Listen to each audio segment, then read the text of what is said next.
space.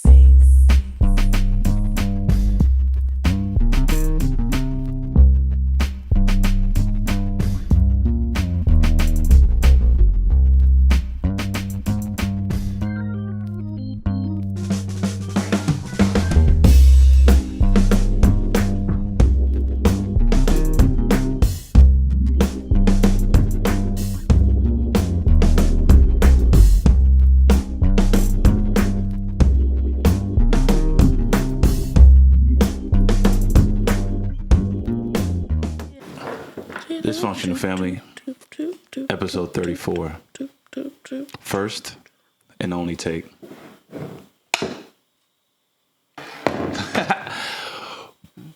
When we were together, we never turned our backs on each other. It's aggravating. We are back, baby. Dysfunctional Family, episode 34. It's crazy that you said I'm aggravating, because that's what we're going to talk about today. Like, how much we get on each other's nerves. That's really what it's about. That's what love really is. But before we get into that, listen, shop Free the Soul's clothing. You see that. It's hoodie season, baby. It's sweatshirt season.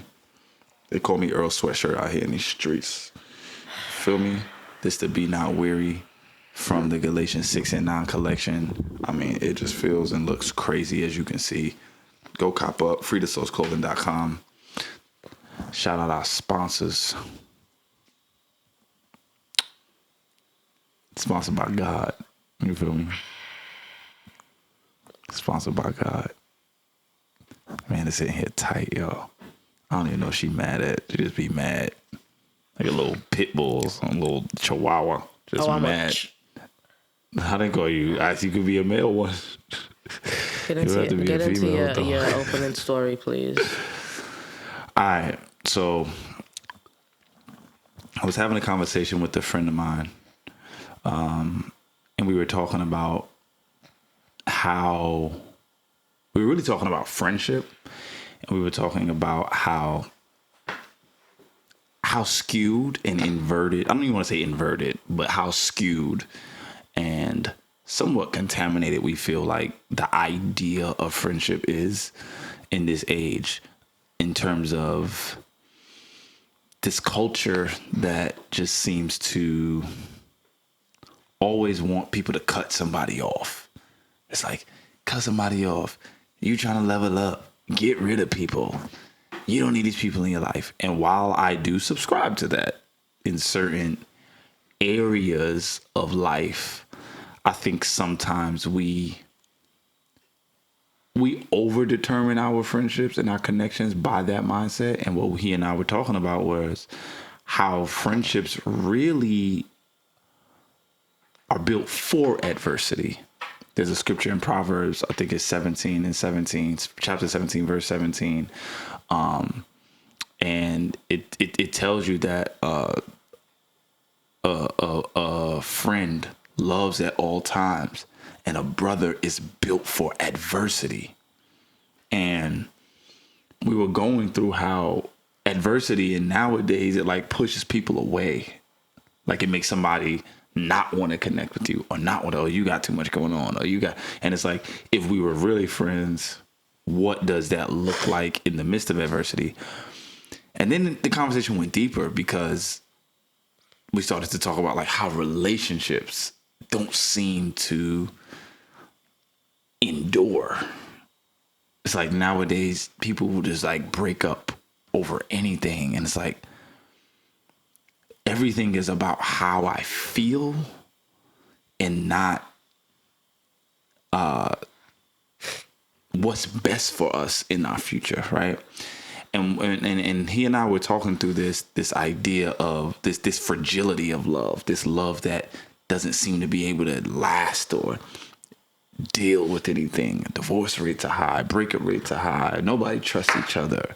Social media contaminating how much we trust. We going through each other's phones, and people stay together. They ain't happy, and it's like, dang, yo, what's the problem, right?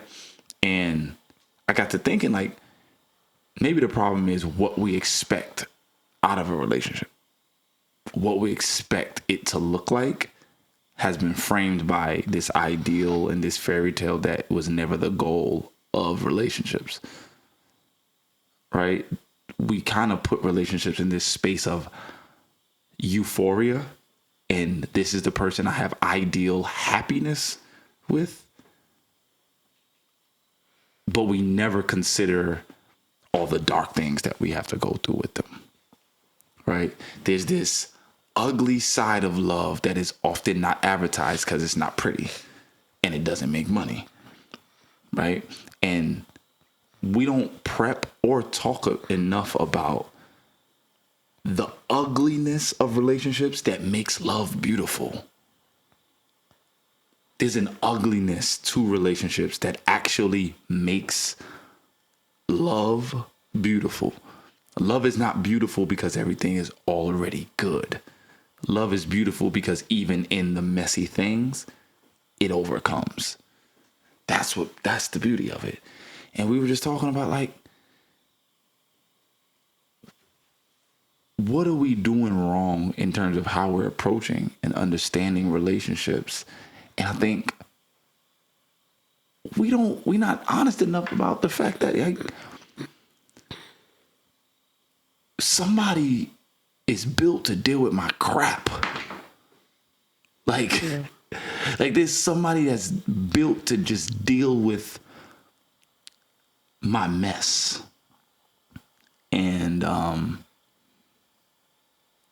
not sure that successful relationships is about who makes each other the happiest. I might submit that the most successful relationships are about whether or not you found someone with the capacity for the worst part of you. Like, have you found someone with the capacity for the worst part of you? And if we started from there, we would realize, like, yo, this person loves me no matter how much I get on their nerves. No matter how many annoying things I do, no matter how many times I've, done this thing, this person's willing to deal with me. Not, oh, I just feel so happy. Because sometimes I'm not going to feel happy. So what makes me stay when I'm not feeling happy? Sometimes I am going to be frustrated. What makes me stay when I am frustrated? Right? Gasp. And like the ultimate expression of love is, to me,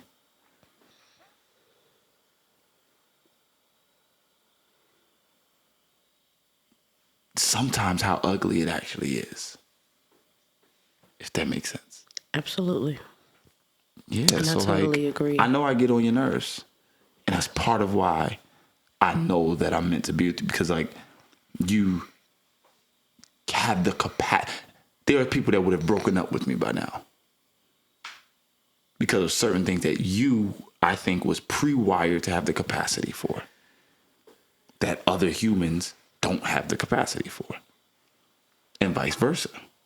There are men that wouldn't be able to deal with some of the things that I deal with, but I think I was pre-wired with the capacity for a you. And if we would acknowledge our baggage more often and not like, oh yeah, I'm doing this person so good, I take care of this so much. Like, nah, bro, y'all in love because you found somebody that's willing to deal with the worst of you, your crap, your mess. So, yeah, man, like, I get on your nerves. And that's kind of like where love comes from, too, in this weird, toxic way. I totally agree. I think that love is not always rainbows and butterflies. It's going to be... Shout out to the butterflies out here making it out the cocoons. You feel me? Shout out to the butterflies. Mariposas. You can't appreciate the sunshine without the rain. There has to be a healthy balance.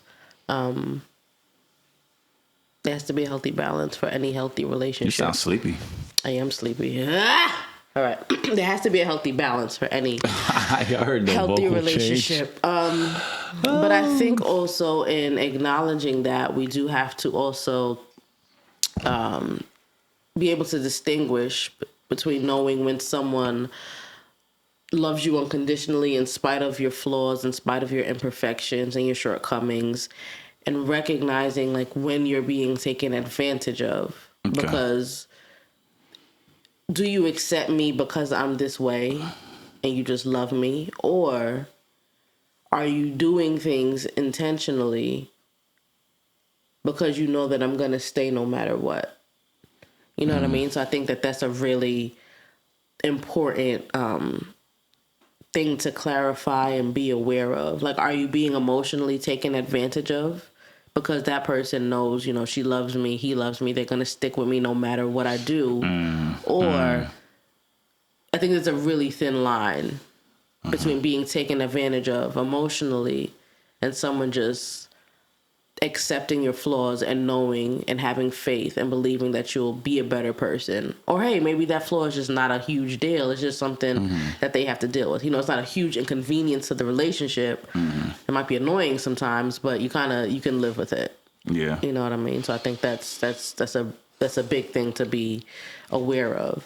I think you bring up a good point.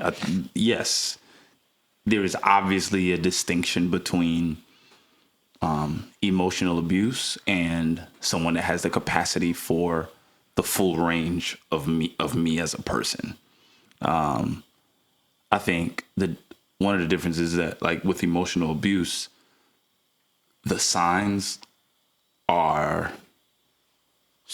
many times universal. And what I mean by that is many emotional abusers may be packaged in a different person, in a different body, but the signs are things that other abusers do as well. So for one, I would say that they are hypercritical. In other words, nothing you do is right. Like, everything you do, they have to have an opinion about and judge you for it. And I think someone that does that to you, that's like emotional abuse. It's like always making you think that your decisions are never good enough. Right? And I think if you have someone that respects your decisions, you're probably not in an emotionally abusive relationship. I think another sign of someone that's like emotionally abusive is they don't respect your boundaries. So I think that's like a universal thing in amongst emotionally abusive community. I said it like they kind of like got like they a pack that roll together. But I think it's like a universal thing in the emotionally abusive community where if you set a boundary, and once again, this is to distinguish between someone that's being abused and someone that like is, someone that has like, just has someone that's accepting of who they are as a person. Someone that's being emotionally abusive doesn't respect when you make a decision. So if you make a choice about something, they continue to try or attempt to override that choice. You know what I mean? They attempt to like override that boundary that you set. And I think that's something that you wouldn't find in someone that's just like embraced by you and like accepting the full range of who you are. That's something you'll find in someone that's trying to take advantage of you. You know what I'm saying? Yeah. I mean, there's a lot of other things that are like signs of someone that's emotionally abusive, but I think that's one thing. I think another,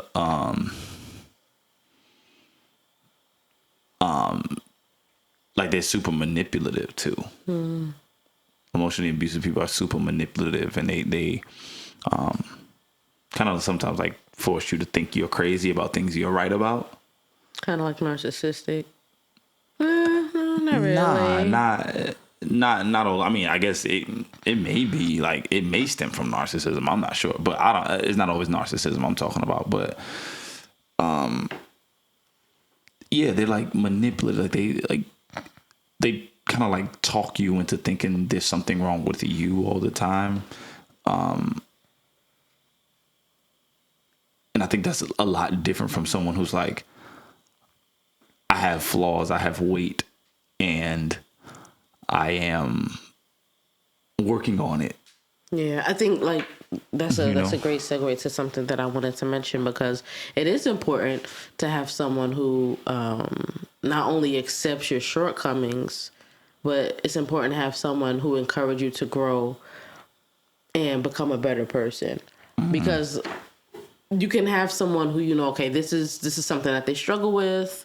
This is kind of who they are. Like I mentioned before, it's not a super big inconvenience to the relationship. So whether this area of their life changes or not, the relationship is still healthy and in good standing. But if your partner has some kind of shortcoming that disturbs the well-being of your relationship, I think it's important that you have someone who can acknowledge that, can point that out, can deal with it in the moment now, but in dealing with it, they also encourage you and are helping you find tools to grow out of that unhealthy habit. Because no one's perfect. Everyone, like you said, comes with baggage and has something that they have to deal with. But is this something that needs to be addressed and needs to be fixed for the longevity and maintenance? To make sure that our relationship can, withstand the test of time and can have some, pretty much, yeah. If that makes sense.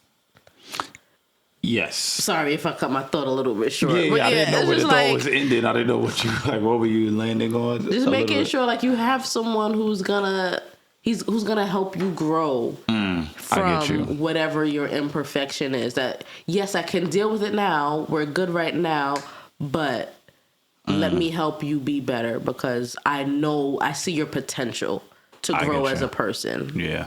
I think that what the Bible says in John 15, I think it's verse 13. The Bible says that greater love has no man than that he would lay down his life for a friend. And a lot of times we think about like laying down our lives as like, oh, I'd die for you. And it's not always the way we interpret that. It's not always the literal sense of dying. It's laying down my life means sometimes I'm willing to put aside what I'm working on, what I'm doing for the sake of your well-being. And we don't often find a lot of people who equate that to like their marriage, like their spouse. But the reality is, if you're my spouse in like a long term, you're probably my friend. So the same scriptures that would apply to friendship also apply to us. So things like friends are built for adversity that we see in Proverbs, that applies for us. And that is what will make our marriage stronger, because we're friends, and we understand that longevity has to come from somebody being willing to lay down their life. So I think we have to sort of invert how we're thinking about like love. Everything's about feeling. Everything's about, I gotta be happy 24/7. It's like it's just not realistic. And I think like part of our job, part of our role is to sort of crystallize for couples what to expect and what's real. And a lot of things that we anticipate in a relationship are not real. It's not real. However, there's also like the opposite end of the spectrum, where you got people who have such a negative mindset about marriage that a lot of people don't want to commit to something because they also don't see the beauty. So you got some people who are over obsessed with this fairy tale that's not real. And then you got another faction of people who are so pessimistic about what marriage is that they don't see the beauty in the covenant. You get what I'm saying? And a lot of times we don't understand that the weight of, not the weight, but the way we look at relationship, it has no balance. It has no balance. Like we literally are either like fairy tale or the old ball and chain. It's like you gotta have a little bit of both. Like it's like not ball and chain. No, you don't have to have like not ball and chain, but I mean some kind of something to work through. Right, and I was actually asked. I was asked by a couple of people, a friend that I actually went to high school with. Him and his girlfriend, they've been dating for 2 years, and I just met her, and she's like, "Wow, you guys known each other since high school? Wow, that's amazing. What's the secret sauce?" I was like, I think the secret sauce is to understand there is not a secret sauce. Yeah. Right? Because humans are so complex that everybody's looking for this formulaic way to make their love successful. Mm-hmm. Oh, what did they do? Yeah, what's the potion? What's the model to follow? And that's not to say that you can't draw some kind of inspiration from couples who are thriving and who have, you know, that's why you have mentors and things like that, because there are positive aspects that you can pull from things that you, not just relationships, but anything that's thriving and functioning healthily. Mm-hmm. But in love specifically, or in relationships, like you mentioned, people are so different that it's impossible. That's one of the hardest questions for me to answer. Like, what's how do you make your marriage last? How do you? Mm-hmm. Because I can answer it, but it may not be something that you can take to work for your relationship, because you and your partner are not me and my partner. Right. So I think but the transfer. Let me finish my answer to her. So my response to her was, one, debunking that there's a secret sauce that works for everybody, and then two, I said, anything that you want to last, you care for it. You maintain it through maintenance, through active maintenance. And I probably said this in a previous episode. I said, if I want my car to break down, I'm gonna stop giving it oil changes. If I want it to stop functioning, I'm never gonna check the tire pressure. Never gonna check the coolant. Never gonna tell them to change the liquids. Let it just be. And guess what's gonna happen? Eventually, it's gonna just fall apart. That's just what's gonna happen. If you never, ever, ever, ever, ever wash your body, it's gonna stink. Period. If you don't do your checks. I'm sorry. Yes, you're right. But there was also something that I saw on social media recently where a certain group of people were mentioning that they only bathe their children when it's necessary. So like unless the child gets exceptionally dirty by some rare situation. They also mentioned that for their when they had their baby, for the first 5 months of the baby's life, they just didn't bathe the baby. So they wanted to build up some microbes and immunity and things like that. So I'm off on a tangent, but that's where my mind went when you. Well, shout outs to the filthy people's thinking. Shout out to all the dirty people with the dirty babies. Shout outs to you. Dirty babies. But for me in my house, dirty babies is crazy. For me in my house, we gonna clean our babies daily, and we still gonna build our immunity. Yes, we gonna build it. But to each their own. But I say that to say, anything that doesn't get, if you never reset your phone, never turn your computer off, restart it, it's going to crash. It's going, things that don't get maintained eventually break down. And that's the point. And what I told her is that a lot of people say, oh, it don't feel the way it used to feel. Or, oh, I don't feel the way I used to feel. That's how they say it? Yeah, that's how they say it. I Do it don't again? feel the way I used to feel. I don't feel the way I used to feel. They don't make me feel. I don't feel the butterflies I used to feel. They don't make me feel the way I used to feel. But what work are you doing to do maintenance? Yeah. Like, are you doing anything that used to give you that feeling? Are you still holding hands? Are you taking her out to eat? Are you going to the movies? Get off No. my hand. Are you? Butterflies. You just the cocoon, the whole thing. I said nothing about a cocoon. See, you're just doing At the stuff. beginning of the episode, you did. That was this episode. I don't know. That might have been a previous episode. It's a different episode, but bro. Butterflies. No, you guys said that love ain't all butterflies and rainbows. You should set up. You said shout out Bro, to the get off my butterflies and hand. cocoons. Like, my point being is that you throwing me off. My point being is that you have to be able to do maintenance, right? And if you're not doing that, what ends up happening is the relationship structure breaks down. What works for us now? What doesn't work for us now? What do we like to do now? What don't we like to do now? You know what I'm saying? Like, of course, I can go down the list. But my point is, when we think of love, I think our love is fragile because we... This is going to sound crazy, but I think we underestimate how much of a burden we are to other people's lives. Yikes. Seriously, like, I think we think that everything we bring to the table is an asset.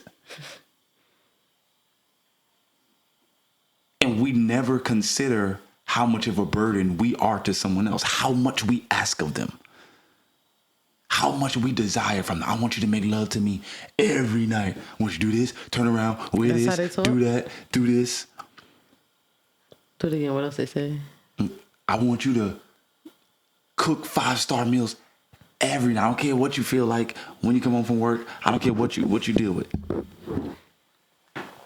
I want him to have everything together. An 850 credit score, plus spend all the time with me. Plus, like, we act like what we demand of people is like easy. And the reason our love is so fractured is because it's not about having high standards. I'm not lowering your standards. It's about also being aware that they're human. And if we continue to take from each other without reciprocity, without honor, without acknowledgement of all you are to me, you're going to break somebody down.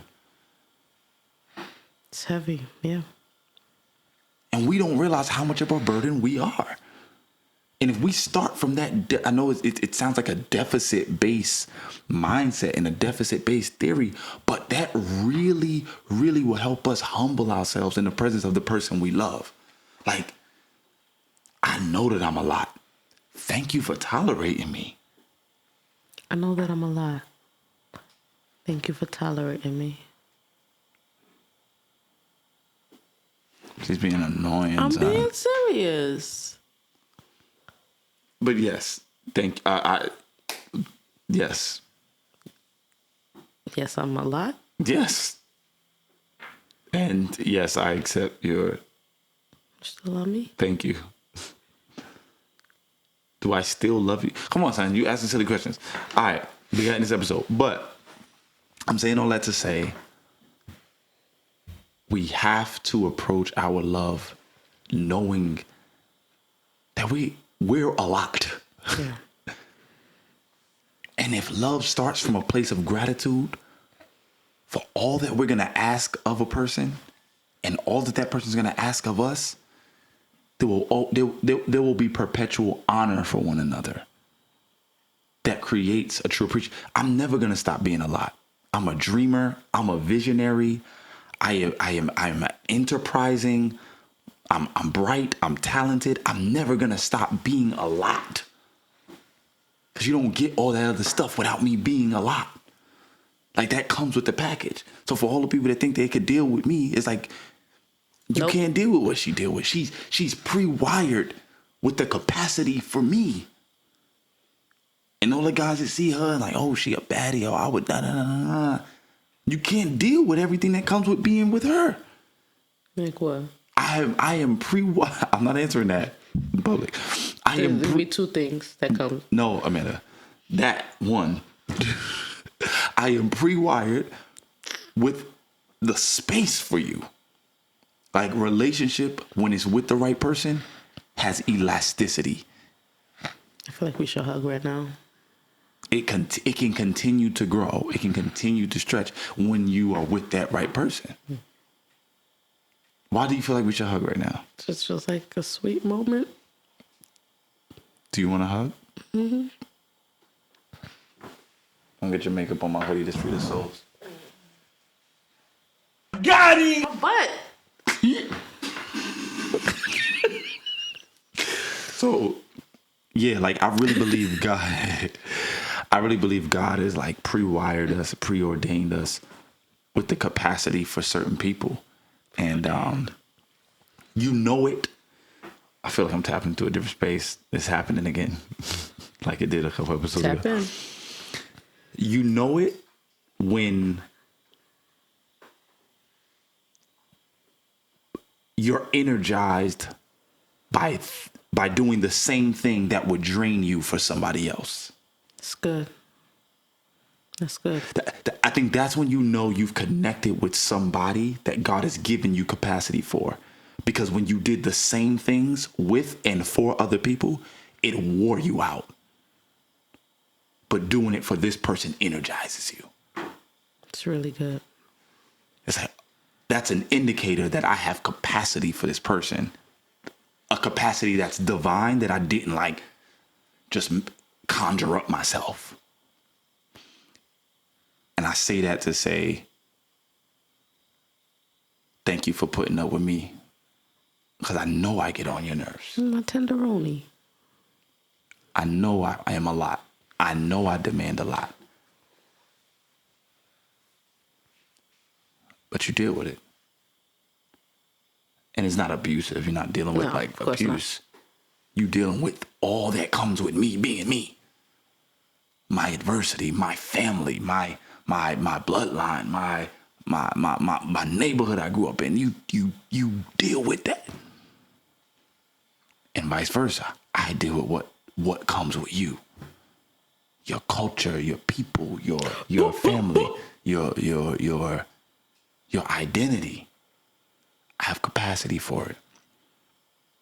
Hey, when you find the right person whose nerves you get on,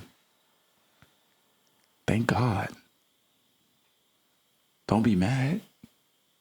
Thank God that you got somebody that get on your nerves that you still are energized by. That's a blessing. That's a blessing.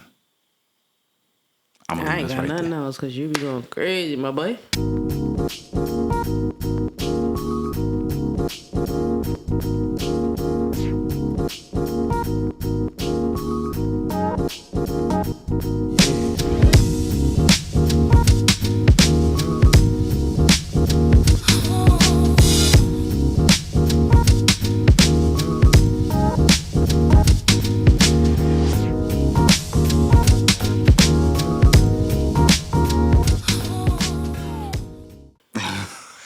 Hey, my boy. I ain't got nothing else to follow up with that. Tell me more. Let's get to it. Right, I lost the beat. Hold on. Am I asking a question first? The drum roll is nasty. Come on. Why you did that? Oh, because we shooting and I don't know. I'm sleepy too. The window open. Yeah, we shooting kind of late right now. I think we both kind of tired. But You it's want to all cuddle? good. We could cuddle after this. You want to cuddle? Sure. Wow, bro. Fine. Oh, Cuddle. you go first. What? What you said to them just now? You acting like you asking for something that's like you cuddle every night, bro. Nah, we don't really be cuddling. Unless I'm working out on the couch, working and something like that. Working No, I'm late. saying like regular. We don't like. We start and then And then what? And then what? Then you sleep like a chimp. How do chimps sleep? I don't know. I feel like they sleep wild. I don't sleep wild. You never seen. I'm about to record you sleeping. Record me sleeping. I will. It's wild. Go but first. I got capacity Go for ahead it. and ask the question. I got capacity for it. You feel me? I'm asking? Yeah. This is weird. Is calling a woman strong really a compliment?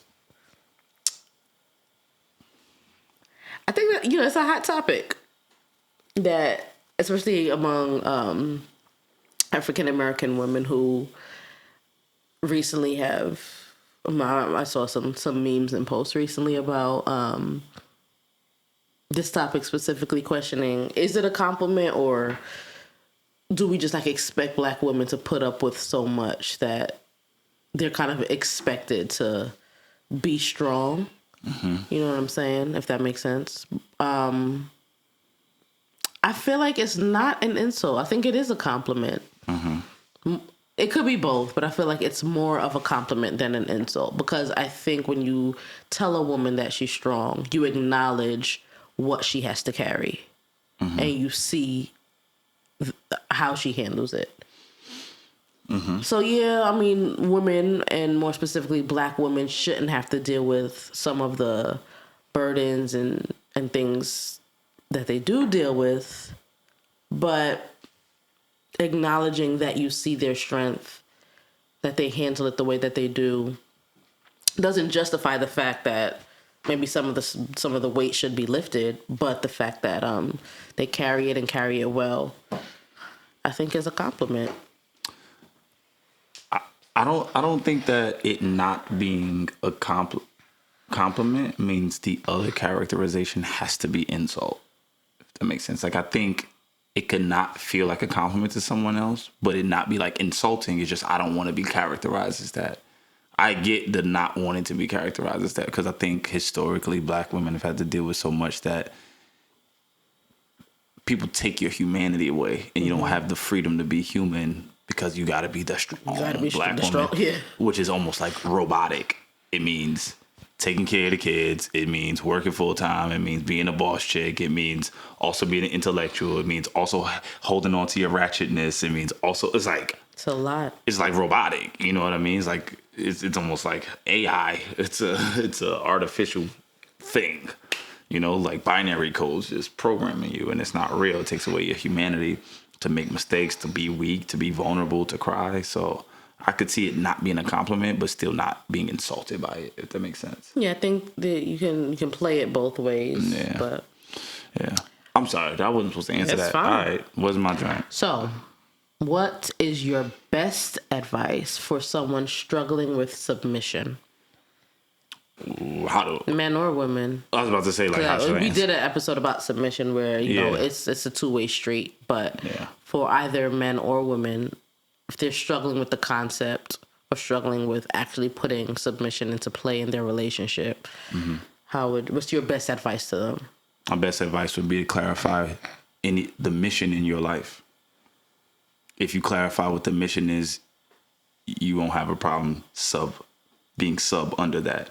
But if there is no mission, it's hard to submit. So if I know that our goal is to do X, Y, and Z, and that's something I care about, of course I'm going to do what needs to be done.